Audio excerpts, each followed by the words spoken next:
On est tous un peu voyeurs, surtout Stéphane Bern. Alors, êtes-vous prêt à regarder par le Judas?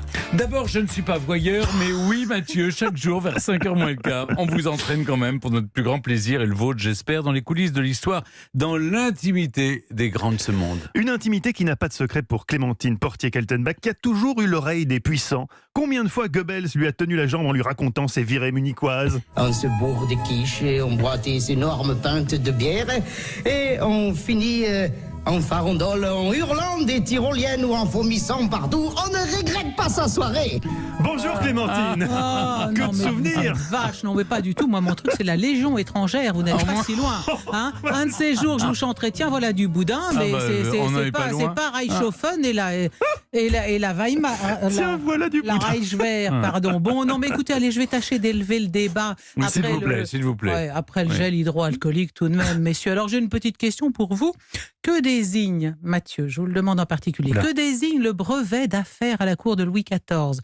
Est-ce que c'est le droit de créer une manufacture ou le droit de tenir compagnie au roi pendant qu'il est sur sa chaise percée? Ça doit être... j'aurais répondu mais en fait ça doit être la chaise percée. Avec le porte-coton. Mais bien sûr, mais Stéphane, c'est tout ça par cœur. Ouais. Mais bon, alors le porte-coton, c'est celui qui tend le papier. Mais j'ai hélas deviné. Oui. Les Éliassins porteurs de coton, oui. Et on l'aura compris, il fut un temps où les rois de France recevaient pendant qu'ils étaient sur le trône. Essayez une minute d'imaginer cette pratique appliquée à nos présidents de la République successifs. Ça paraît ahurissant.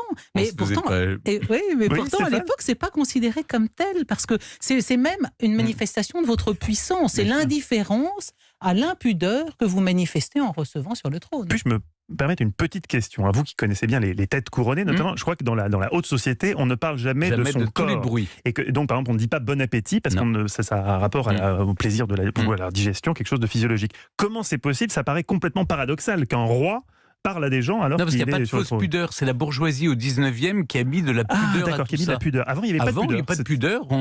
On déféquait là où on était, et puis voilà. En toute simplicité. Alors, c'est un peu moins vrai avant la Renaissance. On se retire quand même, on fait ça un petit peu en douce. Mais effectivement, le fait d'officier en somme en public est une manifestation de puissance. C'est-à-dire, Noël, je m'en fous de qui vous êtes, moi je suis le roi de France, donc je peux me déculotter devant vous, ça n'a aucune importance. Alors songez d'ailleurs que lorsque le moine dominicain Jacques Clément a assassiné notre bon roi Henri III, le 1er août 1589, Henri III le recevait assis sur sa chaise percée. Et l'autre avait caché un poignard dans sa manche et il lui a ouvert les intestins qui se sont répandus sur terre dans le salon. Ils se sont doublement, mon Dieu. Voilà, exactement. Alors, nous n'avons pas... Bon appétit pour le goûter. Nous n'avons pas... écoutez, on sort du gel hydroalcoolique, ça va. Nous n'avons pas conservé la pièce à conviction en question, mais quelques chaises percées ayant appartenu aux Valois sont parvenues jusqu'à nous par bonheur. Alors vous imaginez une chaise à l'intérieur de laquelle il y avait un grand bassin de cuivre ou de laiton, et le siège était quand même garni de cuir ou d'étoffe pour assurer un certain confort. Et la chaise percée est alors un objet recherché et nullement caché, que l'on nomme alors plus volontiers chaise d'aisance, chaise de retrait, celle nécessaire, c'est bien joli, celle aisée ou chaise d'affaires, justement, voilà. Alors, par exemple, la chaise de retrait, que l'élégante Isabeau de Bavière emportait partout avec elle, était garnie de velours bleu garanti bon teint, de velours azur sans déteindre, nous disent les contes de son argentier. Et dans le genre luxueux, on a conservé la très jolie chaise percée de Madame de Pompadour. Elle est dans le cabinet des dépêches à Versailles. Stéphane connaît ça par cœur, bien sûr. Le cabinet des dépêches, c'est là où on lisait les dépêches secrètes de Louis XV et Louis XVI. Et vous y trouverez la chaise percée de Madame de Pompadour. Alors, il y avait le fastueux duc de Berry, vous savez, Noël, celui des grandes heures du duc de Berry. Alors lui, comme il voulait pas se baisser, il voulait pas se mettre accroupi, il préférait un petit urinal de verre pendant à 4 chaînes d'or. Alors que Louis XI, qui était radin, lui, il avait une chaise percée agrémentée de simple drap bleu. Ça, c'était quand même un roi soucieux des deniers publics. Et il faisait pas des fioritures dans sa chaise percée. Alors, pour en revenir au règne de Louis XIV, un inventaire réalisé à l'époque permit de dénombrer à Versailles 274 chaises percées. Rien d'étonnant d'ailleurs, car Louis XIV y passait sa vie. On le sait grâce à son médecin Fagon, qui écrit en 1704, il avait un bon transit. 2 fois. Il a eu un problème, il a eu la fistule anale. Ah, Oui, excuse-moi, je puis n'étais pas au courant il de avait cette des histoire gros de... problèmes digestifs, Bien il sûr, était oui. aussi allergique à toutes sortes de choses. Il était boulimique surtout, Oui. Louis XIV. Donc il passait, vous voyez, en 2 fois 24 heures, nous dit Fagon, le roi fut 25 fois à la garde-robe. Eh ben oui. Et c'est pour ça, d'ailleurs, vous parliez d'expression quand on dit comment allez-vous. Oui, c'est quelque chose. Comment allez-vous à la selle? Comment Bien allez-vous, sûr. ça vient de là Ça vient de là, Ouais, quand on dit... c'est je ne le épouvantable, dirai en plus fait. jamais Est-ce de que la même manière. vous avez un bon transit intestinal? Voilà ce que ça veut dire, comment allez-vous? Faut surtout pas dire comment allez-vous. Vous, par exemple, vous ne dites pas comment allez-vous à quelqu'un? Vous Bah le dites non, parce que sinon il va me raconter ses problèmes intestinaux.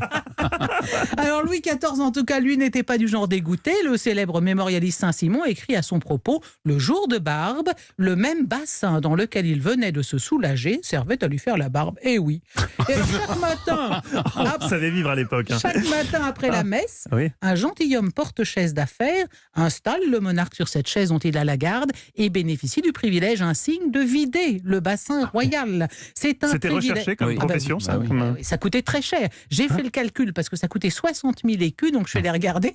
Pour pouvoir vider le bassin royal, ça faisait 3 millions d'euros. Hein. Ah oui, donc. Alors bon, vous Ça aviez va, c'est pas plusieurs n'importe qui. gentilshommes richissimes qui pouvaient se le permettre, mais ce n'était pas donné à tout le monde. Alors le roi, le disait Stéphane, bien sûr, a aussi ses porteurs de coton, vous les citiez, et dans la hiérarchie du personnel de Versailles, c'est aussi important d'être le porte-bougeoir qui apporte la lumière au roi avant de faire dodo. Bon alors, devant cette étrange pratique, le bouffon du roi s'adressant au roi Louis XIII aurait eu cette phrase, à la lumière de laquelle je vous invite à méditer: l'histoire de la monarchie française et la question du pouvoir en général. Il y a 2 choses dans votre métier dont je ne pourrai m'accommoder, c'est de manger seul et de chier en compagnie.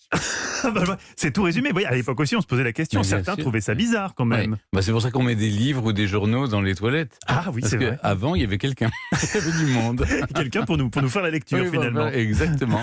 Super, non, c'était passionnant. Ouais. Et c'est vrai, là, vous tordez le cou à une légende. C'est quand vous allez derrière les portes au château de Versailles, vous découvrez énormément de chaises percées. Il y a des toilettes partout, en fait.